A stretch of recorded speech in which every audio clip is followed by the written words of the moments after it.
গুন্ডাদের অত্যাচারে দিশা হারাইতাম, আমরা গুন্ডাদের অত্যাচারে দিশা হারাইতাম।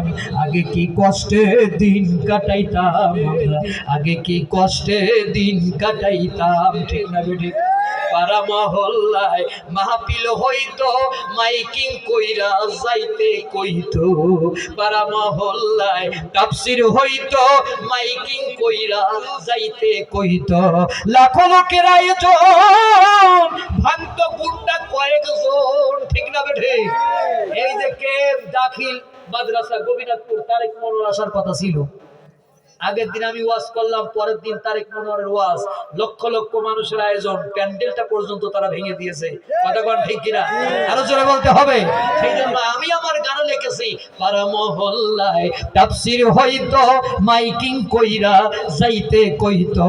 লাখো লোকের আয়োজন, ভাঙতো গুন্ডা